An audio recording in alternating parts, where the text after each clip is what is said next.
days ago I gassed my own air conditioner.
So I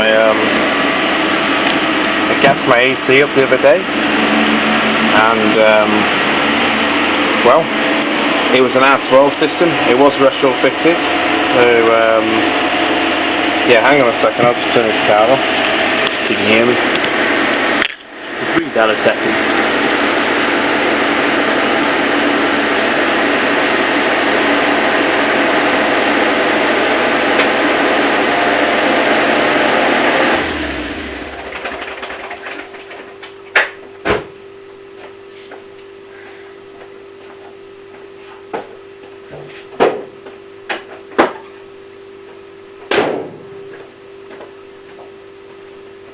Yeah, sorry about that.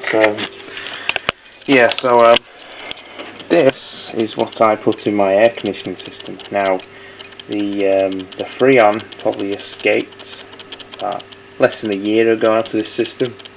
It was gassed about 3 years ago.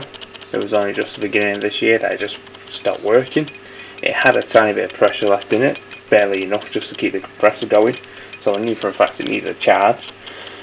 Anyway, I found out the Schrader valve on the high side was leaking, so that's been replaced, and I had the system vacuumed out, oil removed, and instead of 134A, I put in this product called High Chill and -30.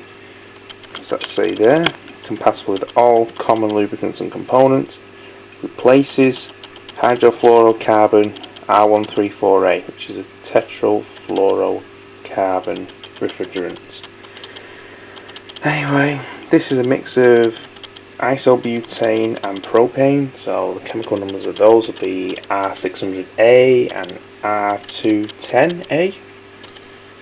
So, yes, it's flammable, but if you consider the can is 300 grams and out of the system takes 190 grams of this, that's no more dangerous than carrying a can of Rexona in your glove box. Yes, it's flammable, but it's not going to blow your car up. Beauty of this is, you don't need a license to purchase this or use this. It's illegal for you to tamper with refrigerants holding systems because the release of R12, R22, R134A will contribute to global warming. This doesn't, because this is natural. This is glorified barbecue gas, pretty much. And, for example, like back to the Rexona, what does this use as a propellant? Extremely flammable. I can see butane and isobutane. So, if millions of people are shooting around pits of Rexona each morning, releasing isobutane and butane and propane to the atmosphere, then obviously it's not going to cause a problem. So this, 2/3 of this can went into the system.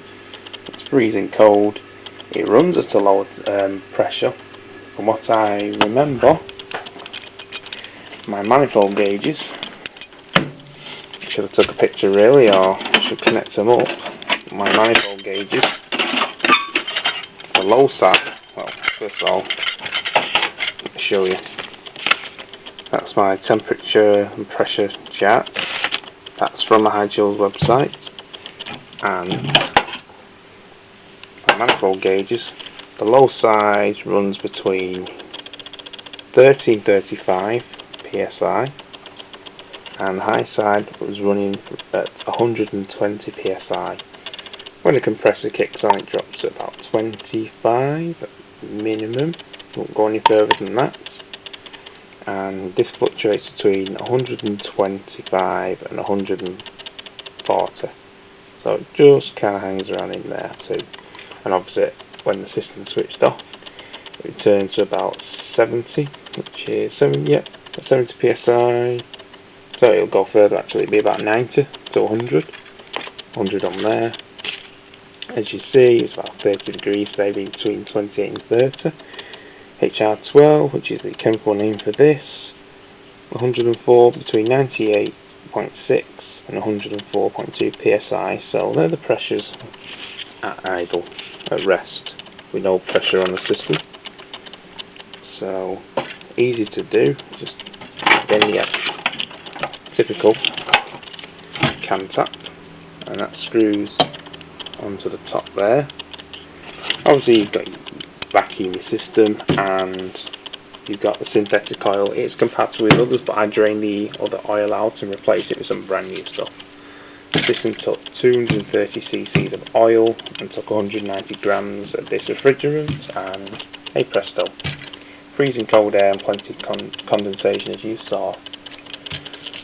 And I think that's better because the system here originally was designed to run on R12. It was retrofitted, but R1348 likes to run at higher pressure and you don't get as much cooling.